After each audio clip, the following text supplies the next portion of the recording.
Hello everyone, आप सभी का फिर से स्वागत है। ये एनसीईआरटी ज्योग्राफी का डिस्कशन है। आज का टॉपिक है विनिर्माण उद्योग अध्याय 16। तो चलिए स्टार्ट करते हैं। सबसे पहले विनिर्माण के बारे में डिस्कस करेंगे। देखिए, मैन्युफैक्चरिंग क्या है? कच्चे पदार्थ को मूल्यवान उत्पाद में परिवर्तित करके अधिक मात्रा में वस्तुओं के उत्पादन के प्रक्रिया को विनिर्माण या वस्तु निर्माण कहा जाता है। देखिए, कच्चे माल के द्वारा उपयोगी वस्तुओं का बड़े स्तर पर उत्पादन विनिर्माण उद्योग कहलाता है। जैसे कपास से कपड़ा, गन्ने से चीनी, लौह अयस्क से लोहा एवं इस्पात, बक्साइट से एल्यूमिनियम आदि वस्तुओं का निर्माण होता है। किसी देश की आर्थिक उन्नति विनिर्माण उद्योग के विकास से मापी जाती है और इस प्रकार वर्तमान समय में विनिर्माण उद्योग किसी भी राष्ट्र के विकास तथा संपन्नता का सूचक है। भारत में विनिर्माण उद्योग का पुराना इतिहास है। भारत में विनिर्माण उद्योग का प्रारंभ घरेलू स्तर पर हुआ, परंतु 19वीं शताब्दी तक आते आते इसका वृहद स्वरूप अस्तित्व में आने लगा। वर्तमान समय में असंख्य असंख्य विनिर्माण उद्योग पूरे देश में स्थापित है, जिसमें मुख्य रूप से लौह इस्पात उद्योग, वस्त्र उद्योग, चीनी उद्योग, सूचना एवं प्रौद्योगिकी उद्योग आदि प्रमुख है। इसके बाद है विनिर्माण उद्योग का महत्व क्या है। विनिर्माण उद्योग को सामान्यतः आर्थिक विकास का आधार माना जाता है। विनिर्माण उद्योग न केवल कृषि के आधुनिकीकरण में सहायक है, बल्कि द्वितीय और तृतीय क्षेत्रकों में रोजगार की उपलब्धता बढ़ाकर कृषि पर जनसंख्या की निर्भरता को भी ये कम करता है। औद्योगिक विकास बेरोजगारी और गरीबी उन्मूलन की एक आवश्यक शर्त है। भारत में सार्वजनिक तथा संयुक्त क्षेत्र में लगे उद्योग इसी विचार से प्रेरित है। जनजातीय तथा पिछड़े क्षेत्रों में उद्योगों की स्थापना का उद्देश्य भी क्षेत्रीय असमानताओं को कम करना था। वैश्वीकरण के वर्तमान युग में भारतीय उद्योग को अधिक प्रतिस्पर्धी तथा सक्षम होने की आवश्यकता है। केवल आत्मनिर्भरता ही पर्याप्त नहीं है, भारत में निर्मित वस्तुओं की गुणवत्ता भी अंतर्राष्ट्रीय स्तर की होनी चाहिए, तभी हम अंतर्राष्ट्रीय बाजार में प्रतिस्पर्धा कर पाएंगे। इसके बाद है स्वतंत्रता पूर्व औद्योगिक विकास। भारत में औपनिवेशिक काल में उद्योगों का जो पर्याप्त विकास है नहीं हो पाया। तो भारत में औपनिवेशिक काल में जो उद्योग थे इनका पर्याप्त विकास नहीं हो पाया। आधुनिक उद्योग की स्थापना का प्रथम सफल प्रयास 1854 में मुंबई में सूती वस्त्र बनाने और 1855 ईस्वी में रिसरा में जूट कारखाने को स्थापित करके किया गया। 1874 ईस्वी में कुल्टी में कच्चा लोहा बनाने का कारखाना स्थापित किया गया। 1907 में जमशेदपुर में टाटा और लौह इस्पात के कारखाने की स्थापना से औद्योगिक विकास को नई दिशा मिली। स्वतंत्रता के पश्चात औद्योगिक विकास। देखिए, स्वतंत्रता पश्चात औद्योगिक विकास को गति देने के लिए 6 अप्रैल 1948 को प्रथम औद्योगिक नीति की घोषणा की गई। इसमें याद रखिएगा, इसमें मिश्रित अर्थव्यवस्था की संकल्पना पर बल दिया गया और इसके पश्चात समाजवादी आर्थिक व्यवस्था की स्थापना के उद्देश्य से प्रथम औद्योगिक नीति में व्यापक परिवर्तन करते हुए दूसरी औद्योगिक नीति की घोषणा 30 अप्रैल 1956 को की गई। 24 जुलाई 1991 को सरकार ने औद्योगिक क्षेत्र में उदारीकरण की घोषणा की।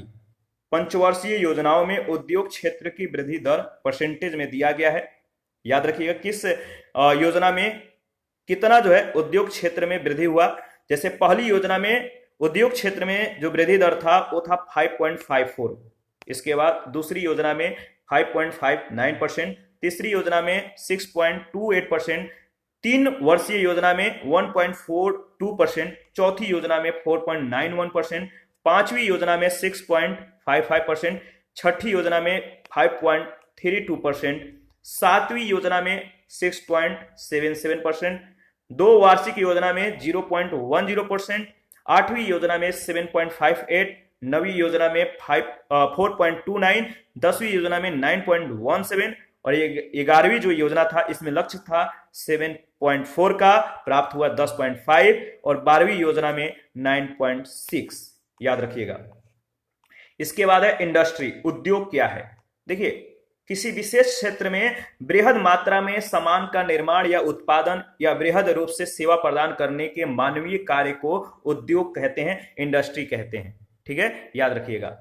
उद्योग एक व्यापक नाम है और इससे विनिर्माण के पर्यायवाची के रूप में भी देखा जाता है। इसका संबंध आर्थिक गतिविधियों से है जो वस्तुओं के उत्पादन, खनिजों के निष्कर्षण तथा विभिन्न सेवाओं की व्यवस्था से संबंधित है। उद्योग की जो अवस्थिति है देख लेते हैं।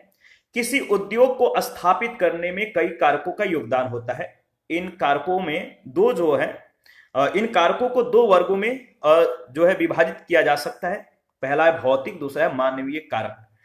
देखिए, भौतिक कारक में शामिल होते हैं कच्चा माल, शक्ति के साधन और जल की सुलभता तथा अनुकूल जलवायु आदि। मानवीय कारक में शामिल है श्रमिक, बाजार, परिवहन, पूंजी व बैंकिंग सुविधाएं तथा सरकारी नीतियां आदि। इन कारकों का सापेक्षिक महत्व समय और स्थान के साथ बदल जाता है। कच्चे माल और उद्योग के प्रकार में घनिष्ठ संबंध होता है। आर्थिक दृष्टि से विनिर्माण उद्योग को उस स्थान पर स्थापित करना चाहिए जहां उत्पादन मूल्य और निर्मित वस्तुओं को उपभोक्ताओं तक वितरण करने का लागत मूल्य न्यूनतम हो। परिवहन मूल्य काफी हद तक कच्चे माल और निर्मित उत्पादों की प्रकृति पर निर्भर करता है।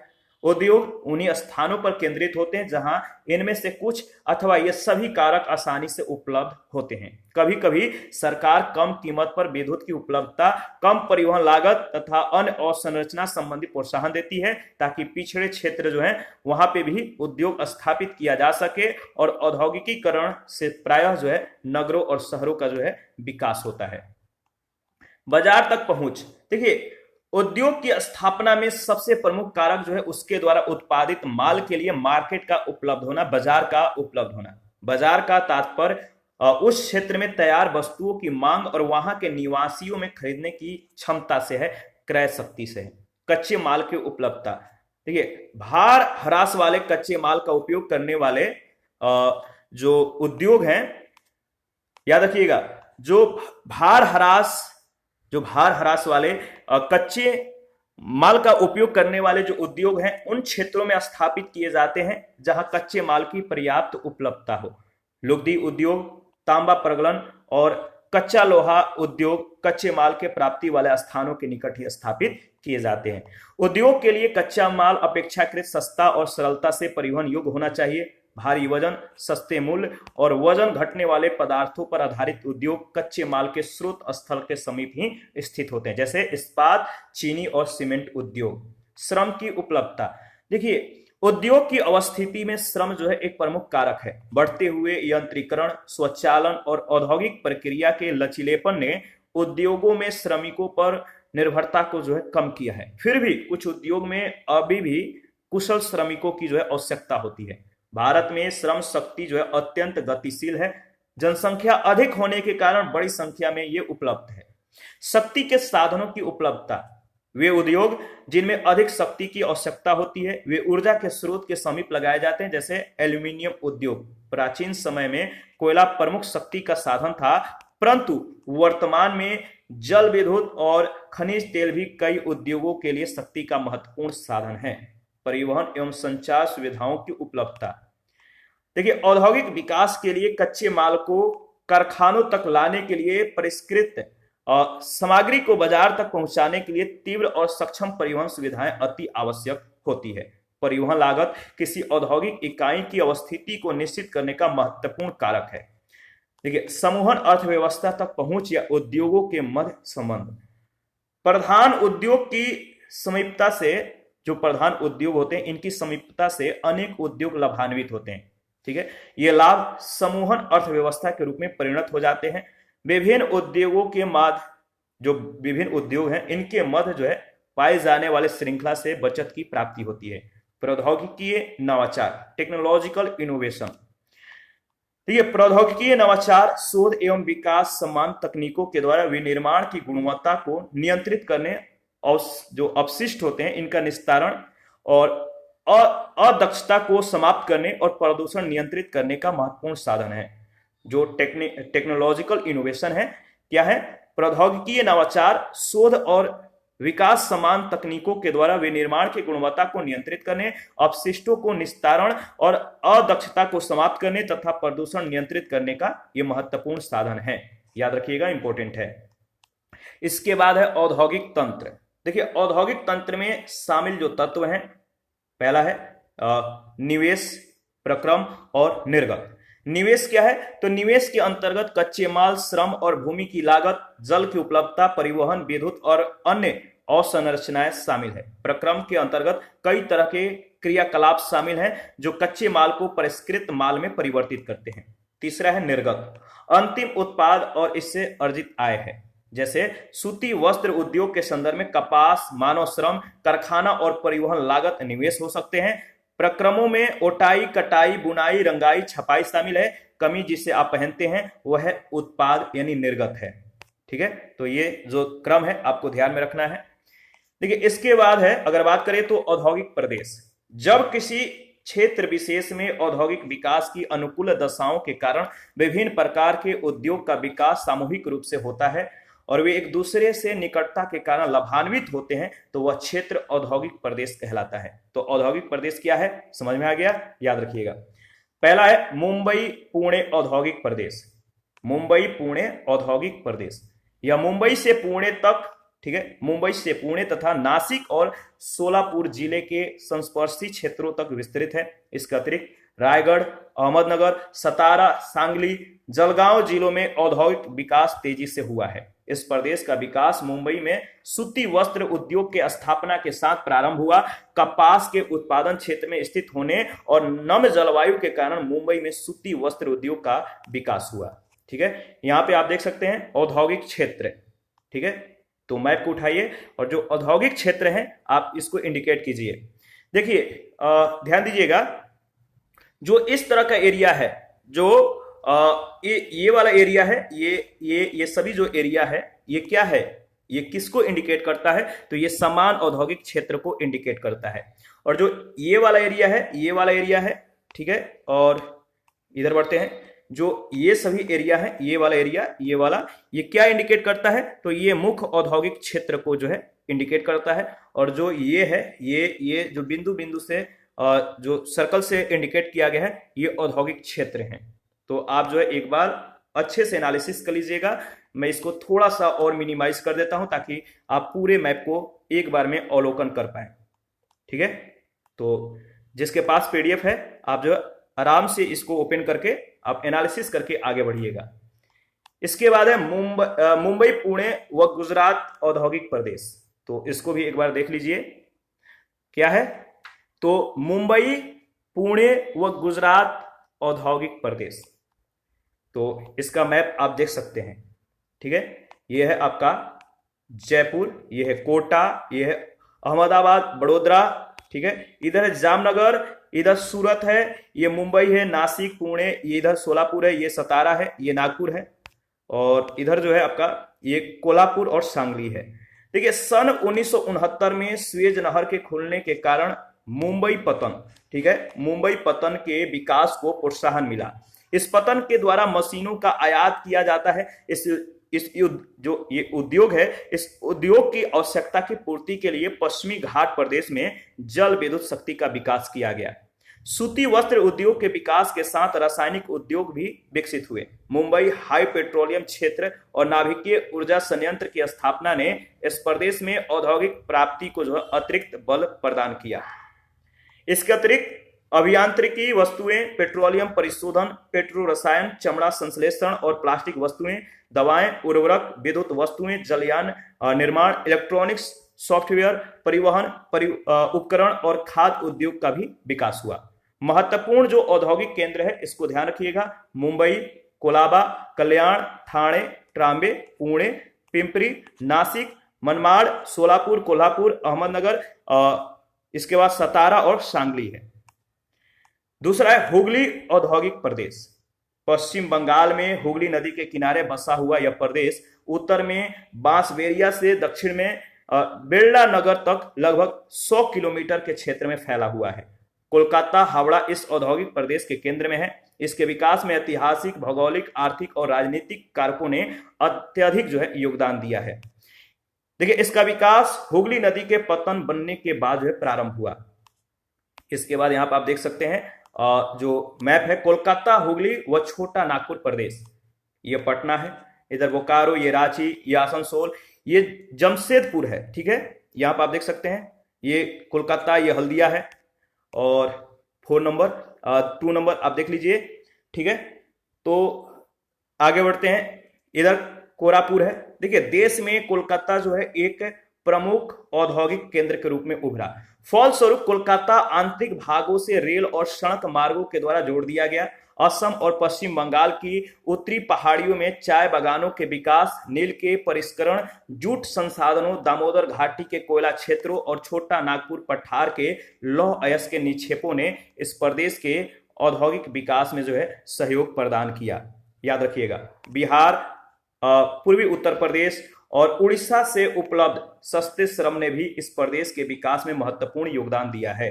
कोलकाता वर्ष 1973 से 1911 तक ब्रिटिश भारत की राजधानी होने के कारण ब्रिटिश पूंजी को भी आकर्षित किया। 1855 में रिसरा में पहली जूट मिल की स्थापना ने इस प्रदेश में आधुनिक औद्योगिक समूह के युग का प्रारंभ किया। ठीक है, याद रखिएगा। इसके बाद है औद्योगिक समूहन, इंडस्ट्रियल क्लस्टर्स। देखिए, किसी विशेष क्षेत्र में ऐसे उद्योग की उपस्थिति का होना जो बाजार, तकनीक, श्रम, कौशल, क्रेता विक्रेता संबंध जैसी एक समान अनुकूल परिस्थितियों पर निर्भर होते हैं। ये उद्योग हैं एक दूसरे से अंतर संबंधित होते हैं, इसीलिए इनकी उत्पादकता बढ़ जाती है।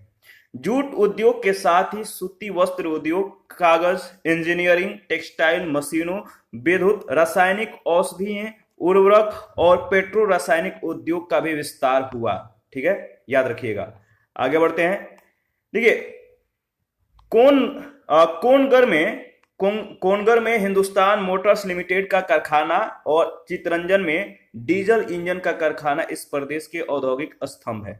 महत्वपूर्ण औद्योगिक केंद्र कोलकाता, हावड़ा, हल्दिया, श्रीरामपुर, रिसरा, शिवपुर, नौहाटी, गुरिया, काकीनाडा, श्यामनगर, टीटागढ़, सोदेपुर, बजबज, बिरला नगर, बांसबेरिया, बेलघेरिया, त्रिवेणी, हुगली, बेलूर है।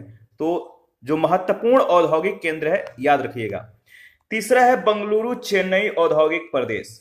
यह प्रदेश स्वतंत्रता प्राप्ति के बाद अत्यधिक तेजी से हो रहे औद्योगिक विकास के साक्षी रहा है। 1960 तक यह औद्योगिक क्षेत्र केवल बेंगलुरु, सेलम और मदुरई जिलों तक सीमित था। वर्तमान में यह क्षेत्र तमिलनाडु के विल्लुपुरम को छोड़कर लगभग सभी जिलों में फैल चुका है। इसके बाद देखिए, कोयम्बटूर बेंगलुरु जो औद्योगिक प्रदेश है, इसका जो मैप है आप देख लीजिए।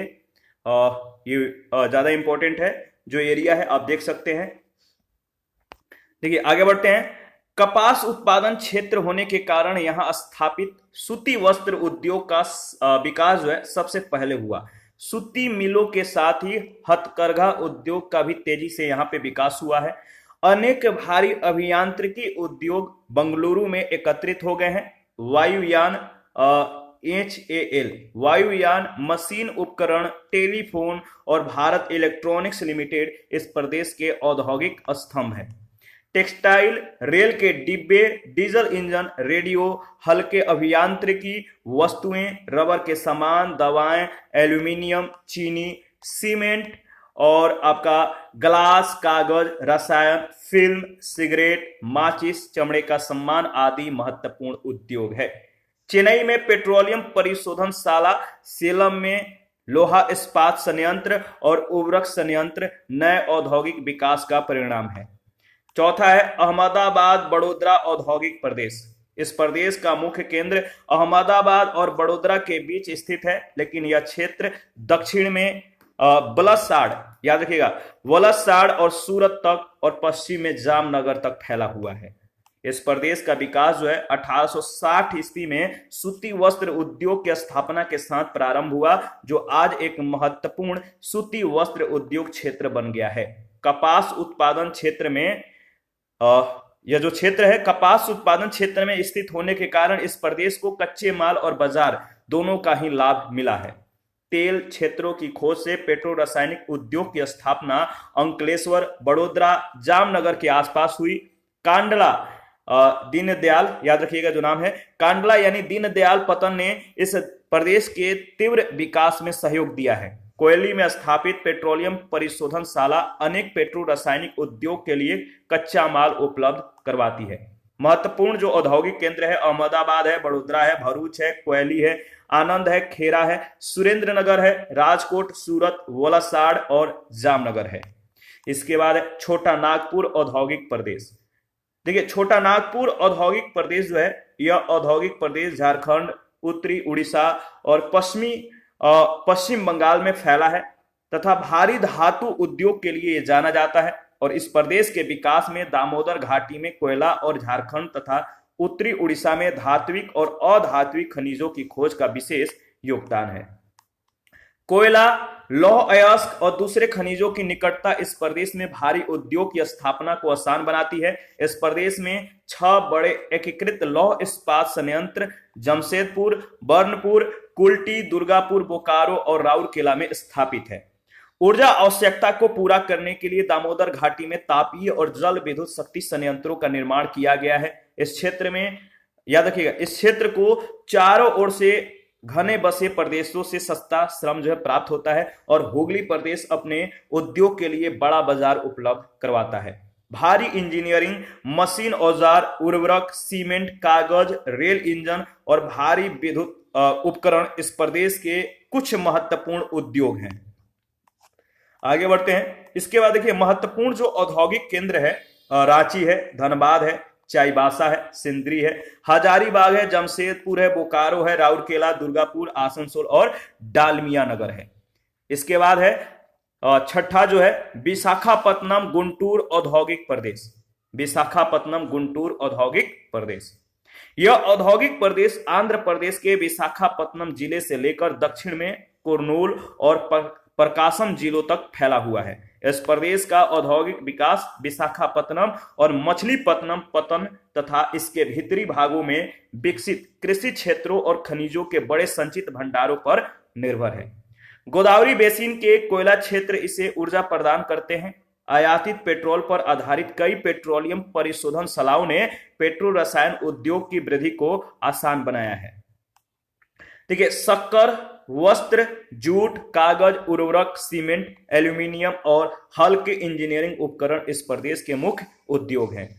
गुंटूर जिले में एक सीसा जिंक प्रगालक स्थापित है।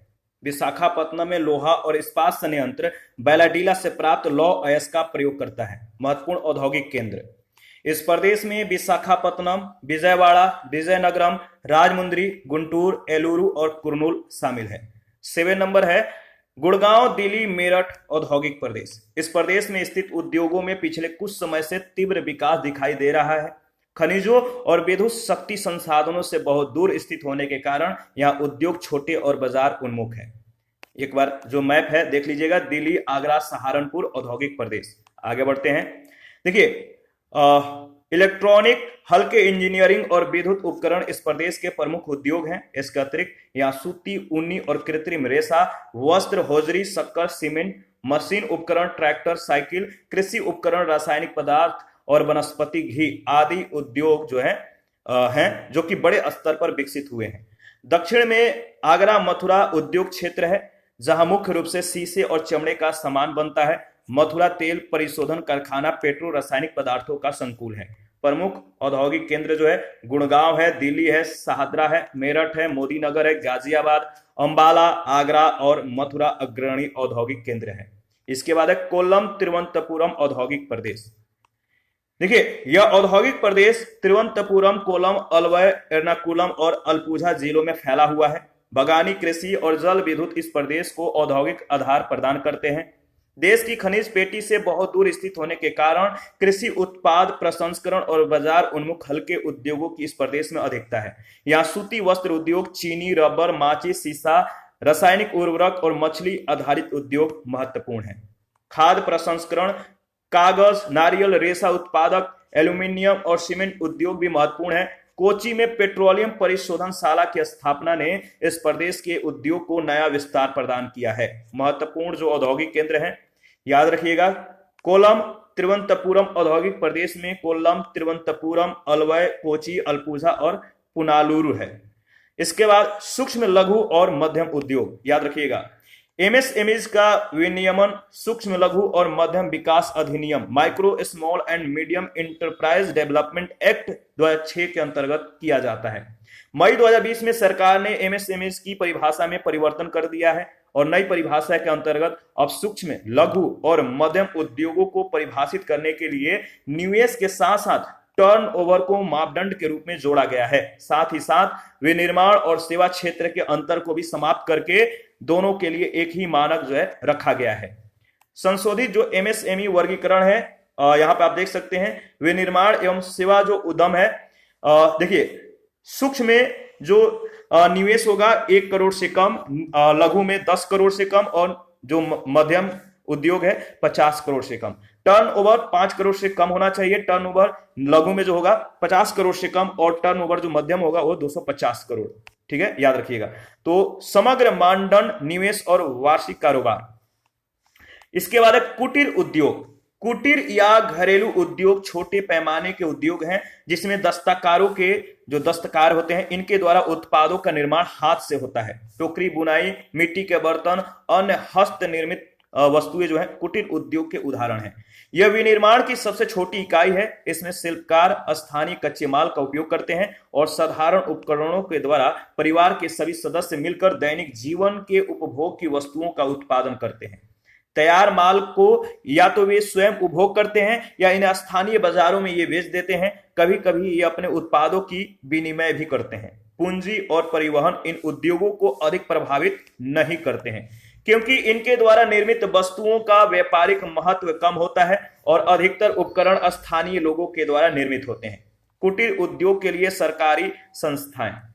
कुटीर उद्योगों का विकास राज्य सरकारों के अधीन होता है, किंतु केंद्र सरकार के द्वारा भी राज्य सरकारों के सहयोग के लिए कुछ संस्थानों की स्थापना की गई है। जैसे कुटीर उद्योग की स्थापना 1948 में हुआ, केंद्रीय सिल्क बोर्ड की स्थापना 1949 में, अखिल भारतीय हथकरघा बोर्ड का स्थापना 1953 में, अखिल भारतीय हस्तकला बोर्ड की स्थापना 1953 में, खादी एवं ग्रामोद्योग की जो स्थापना है 1900 याद रखिएगा 56 में, लघु उद्योग बोर्ड की स्थापना 1954 में और भारतीय लघु उद्योग विकास बैंक की स्थापना 1990 में और क्षेत्रीय ग्रामीण विकास बैंक की जो स्थापना है 1975 में किया गया। ठीक है, याद रखिएगा, इंपॉर्टेंट है। देखिए राष्ट्रीय हथकरघा दिवस। राष्ट्रीय हथकरघा जो दिवस है, स्वदेशी उद्योग विशेष रूप से हथकरघा बुनकरों जो हथकरघा बुनकर हैं इनको प्रोत्साहित करने के लिए 7 अगस्त 1905 को चलाए गए स्वदेशी आंदोलन को सम्मान देते हुए सरकार ने प्रत्येक वर्ष 7 अगस्त को राष्ट्रीय हथकरघा दिवस मनाने का निर्णय लिया है। 22 अगस्त 2015 को केंद्र सरकार ने हथकरघा उत्पादों के ई विपणन यानी ऑनलाइन बिक्री को प्रोत्साहन देने के लिए नीतिगत ढांचा तैयार किया है। ई विपणन का उद्देश्य इंडिया हैंडलूम ब्रांड को जो है लोकप्रिय बनाना है। तो कच्चे माल पर जो आधारित उद्योग हैं वो कौन कौन से हैं? तो कच्चे माल पे जो आधारित उद्योग हैं, कृषि आधारित है, खनिज आधारित है, रसायन है, वन आधारित है, पशु आधारित है और समुद्र आधारित है। तो ये कच्चे माल पर आधारित उद्योग 2 प्रकार के होते हैं, एक भारी उद्योग, दूसरा हल्के उद्योग। भारी उद्योग, इन उद्योगों में भारी कच्चे माल का प्रयोग होता है जिसमें विनिर्मित वस्तुएं भी शामिल होती हैं, मतलब कि विनिर्मित वस्तुएं भी भारी होती हैं। लोहा एवं इस्पात उद्योग इसका अच्छा उदाहरण है। दूसरा है हल्के उद्योग, और इस वर्ग के उद्योग में हल्के कच्चे माल का प्रयोग होता है जिसमें ये हल्के माल का निर्माण करते हैं। इलेक्ट्रॉनिक्स उपकरण तथा सिलाई मशीन उद्योग और इसके जो है अनेक उत्तम उदाहरण है। कृषि आधारित उद्योग के बारे में अगर बात करें तो खेतों से प्राप्त कच्चे माल को विभिन्न प्रक्रियाओं के द्वारा तैयार माल में बदलकर विक्रय के लिए ग्रामीण और नगरीय बाजारों में भेजा जाता है। कृषि आधारित उद्योग कच्चे माल के रूप में वनस्पति और जंतु आधारित उत्पादों का उपयोग करते हैं। खाद्य संसाधन, वनस्पति तेल, सूती वस्त्र, डेयरी उत्पाद और चर्म उद्योग जो है कृषि आधारित उद्योग के उदाहरण हैं। इसके बाद खनिज आधारित उद्योग। देखिए ऐसे उद्योग जो अपने कच्चे माल के लिए खनिजों पर निर्भर हैं उन्हें खनिज आधारित उद्योग कहते हैं। लौह एवं इस्पात, सीमेंट तथा रसायन उद्योग खनिज आधारित उद्योग के प्रमुख उदाहरण हैं। खनिज आधारित उद्योग के अंतर्गत लोहा एवं एल्यूमिनियम, मशीन, औजार और पेट्रो रसायन उद्योग भी शामिल हैं। इसके बाद है रसायन आधारित उद्योग, केमिकल बेस्ड इंडस्ट्री। इसके बारे में अगर देखें तो इस प्रकार के उद्योग में प्राकृतिक रूप में पाए जाने वाले रासायनिक खनिजों का उपयोग होता है। जैसे पेट्रो रसायन उद्योग में खनिज तेल पेट्रोलियम का उपयोग होता है। नमक, गंधक और पोटाश उद्योगों में भी प्राकृतिक खनिजों का प्रयोग किया जाता है। कुछ रासायनिक उद्योग लकड़ी और कोयले से प्राप्त कच्चे माल पर निर्भर है। रसायन उद्योग के अन्य उदाहरण है कृत्रिम रेशे बनाना, प्लास्टिक निर्माण आदि। इसके बाद वन आधारित उद्योग है। देखिए, वन आधारित उद्योग वनों से प्राप्त उत्पाद का उपयोग कच्चे माल के रूप में करते हैं। लुगदी एवं कागज, औषधि, रसायन, फर्नीचर और भवन निर्माण वनों से संबंधित उद्योग हैं। इसके बाद पशु आधारित उद्योग। देखिए, चमड़ा एवं ऊन पशुओं से प्राप्त मुख्य कच्चा माल है। चमड़ा उद्योगों के लिए चमड़ा एवं ऊनी वस्त्र उद्योगों के लिए ऊन वस्तुओं से ही ऊन पशुओं से ही ऊन वस्त्र बनाने के लिए ऊन पशुओं से ही प्राप्त की जाती है। और हाथी दांत उद्योग के लिए दांत भी हाथी से प्राप्त किया जाता है। समुद्र आधारित उद्योग। देखिए, समुद्र आधारित उद्योग सागरों और महासागरों से प्राप्त उत्पादों का प्रयोग कच्चे माल के रूप में करते हैं। समुद्री खाद्य प्रसंस्करण उद्योग और मत्स्यन, पेट्रोलियम उत्खनन निर्माण इसके प्रमुख उदाहरण हैं। सकल घरेलू उत्पाद में रसायन की भागीदारी लगभग 3% है। यह उद्योग एशिया का तीसरा सबसे बड़ा और विश्व में आकार के दृष्टि से 12वें स्थान पे है। यंत्रीकरण, तो इसके बारे में देख लेते हैं। यंत्रीकरण क्या है? देखिए, किसी कार्य को करने के लिए मशीनों का प्रयोग करना यंत्रीकरण कहलाता है। किसी कार्य को करने के लिए जो मशीन का प्रयोग होता है इसे ही यंत्रीकरण कहते हैं। स्वचालन यानी ऑटोमेशन जो होता है स्वचालन निर्माण प्रक्रिया के दौरान मानव को सम्मिलित किए बिना कार्य के यंत्रीकरण की विकसित अवस्था है। आधुनिक निर्माण की विशेषताएं। देखिए, जो आधुनिक निर्माण की पहला जो विशेषता है, एक जटिल प्रौद्योगिकी यंत्र। दूसरा है अत्यधिक विशिष्टीकरण एवं श्रम विभाजन के द्वारा कम समय लगना और कम लागत से अधिक माल का उत्पादन करना। अधिक पूंजी, वृहद संगठन और प्रशासनिक अधिकारी वर्ग, ये सभी आधुनिक निर्माण की विशेषताएं हैं, इसको ध्यान में रखना है। इसके बाद है लौह इस्पात उद्योग। देखिए, लौह इस्पात उद्योग जो है भारी, अगर बात करें तो जो लौह इस्पात उद्योग है, भारतीय उद्योग के लगभग सभी क्षेत्र अपनी मूल और आधारभूत और संरचना के लिए मुख्य रूप से लौह इस्पात उद्योग पर निर्भर करते हैं। इस्पात प्रायः आधुनिक उद्योग का मेरुदंड कहलाता है। यह कठोर होता है और इसे आसानी से काटा और आकार दिया जा सकता है। लौह इस्पात उद्योग को आधारभूत उद्योग भी कहा जाता है। यह आधारभूत इसलिए है क्योंकि यह अन्य उद्योगों जैसे मशीन और औजार उद्योग को कच्चा माल प्रदान करता है। इसे भारी उद्योग भी कहते हैं क्योंकि इसमें बड़ी मात्रा में भारी कच्चा माल उपयोग में लाया जाता है और इसके उत्पाद भी भारी होते हैं। लोहा निकालने के लिए जो है लौह अयस्कों को भट्टियों में कार्बन यानी कोक और चूना पत्थर के साथ गलाया जाता है। इस प्रक्रिया को प्रगलन कहते हैं। पिघला हुआ लोहा बाहर निकलकर जब ठंडा हो जाता है तो उसे जो है कच्चा लोहा कहते हैं और इसी कच्चे लोहे में मैग्नीज को मिलाकर इस्पात बनाया जाता है। परंपरागत रूप से अगर बात करें तो अधिकतर इस्पात का उत्पादन विशाल संगठित संयंत्रों के द्वारा किया जाता था, लेकिन अब छोटे इस्पात संयंत्र जिनमें केवल एक प्रक्रिया इस्पात निर्माण होता है अधिक स्थापित होने लगे हैं। भारत के प्रमुख इस्पात उत्पादक केंद्र पश्चिम बंगाल, झारखंड, उड़ीसा और छत्तीसगढ़ में है। इसके अतिरिक्त भद्रावती, विजयनगर, विशाखापत्तनम और सलेम अन्य महत्वपूर्ण इस्पात केंद्र हैं। विजयनगर याद रखिए कर्नाटक में, विशाखापत्तनम आंध्र प्रदेश में, सलेम तमिलनाडु में।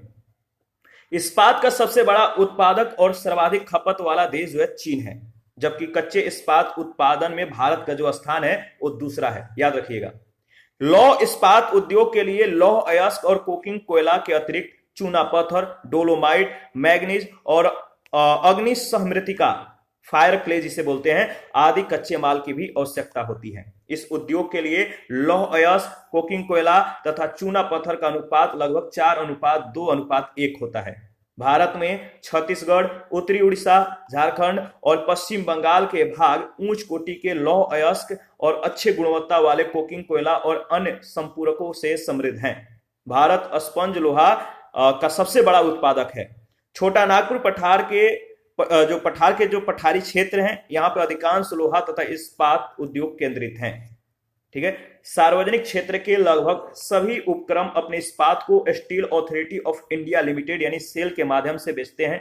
देश का पहला लौह इस्पात कारखाना 1874 ईस्वी में बराकर नदी के किनारे कुल्टी यानी आसनसोल, पश्चिम बंगाल नामक स्थान पर जो है बंगाल आयरन वर्कर्स के रूप में यह स्थापित किया गया था। बाद में जब यह कंपनी फंड के अभाव में बंद हो गई तो बंगाल सरकार ने इसका अधिग्रहण कर लिया और इसका नाम बदलकर ब्राकर आयरन वर्कस रखा। देश में पहला बड़े पैमाने का जो लोहा इस्पात कारखाना है 1907 ईस्वी में तत्कालीन बिहार राज्य वर्तमान में झारखंड में स्वर्ण रेखा नदी के घाटी में साक्षी नामक स्थान पर जमशेद जी टाटा के द्वारा स्थापित किया गया था। उच्च लागत तथा कोकिंग कोयले की सीमित उपलब्धता, कम श्रमिक उत्पादकता और ऊर्जा की अनियमित पूर्ति और अविकसित अवसंरचना आदि के कारण भारत विश्व का एक महत्वपूर्ण लौह इस्पात उत्पादक देश होते हुए भी इस उद्योग का पूर्ण विकास नहीं कर पाया है। याद रखिएगा, भारत जो है विश्व में चीन के बाद दूसरा सबसे बड़ा कच्चा इस्पात उत्पादक देश है। ठीक है, इसके बाद है एकीकृत इस्पात कारखाने। एकीकृत इस्पात कारखाने, तो देखिए अगर बात किया जाए तो एकीकृत जो इस्पात कारखाने हैं, पहला है टाटा लौह इस्पात कंपनी यानी टिस्को, जमशेदपुर झारखंड। आप देख सकते हैं, मैप को एक बार अच्छे से देख लीजिए। ठीक है, यहां पे जो है आप संकेत देख सकते हैं, इस तरह का जो संकेत है मैग्नीज को, इस तरह का संकेत इस्पात संयंत्र, इस तरह का संकेत चूना पत्थर, इस तरह का संकेत लौह अयस्क, इस तरह का संकेत कोयला और इस तरह का रेलवे लाइन। तो आप मैप को देखकर इंडिकेट कीजिए और आगे बढ़िए। देखिए अगर बात करें तो 1947 ईस्वी में, अगर 1947 ईस्वी से पूर्व बात करें तो भारत में केवल एक ही इस्पात कारखाना था। 1907 में Tata iron and steel company limited यानी टिस्को के रूप में यह स्थापित किया गया था। टाटा लौह इस्पात कंपनी मुंबई, नागपुर, कोलकाता रेलवे मार्ग के बहुत निकट स्थित है। यहां से उत्पादित इस्पात के निर्यात के लिए सबसे नजदीकी पतन कोलकाता है, लगभग 240 किलोमीटर दूर। टिस्को को लोहा जो है नोआमुंडी और बादाम पहाड़ से, कोयला जोड़ा खानों यानी उड़ीसा से, और कोकिंग कोयला झरिया और पश्चिम बोकारो कोयला क्षेत्रों से प्राप्त होता है। इसके बाद है भारतीय लोहा और इस्पात कंपनी बर्नपुर। इसको जो है नेक्स्ट सेशन में कवर करेंगे। यहां से अभी के लिए इतना ही। आप अपना प्रतिक्रिया देते रहिए, आपके प्रतिक्रियाओं का हमें बेसब्री से इंतजार रहता है। जिन लोगों ने Telegram channel, Telegram quiz group, Facebook page, Instagram को ज्वाइन नहीं किया, वीडियो के डिस्क्रिप्शन बॉक्स में उसका लिंक है, आप ज्वाइन कर सकते हैं। और किसी भी पॉइंट में या किसी भी टॉपिक में कहीं भी आपको कोई भी डाउट हो, आप हमें कमेंट कर सकते हैं। थैंक यू, आपके डाउट को क्लियर किया जाएगा। मिलते हैं नेक्स्ट सेशन में।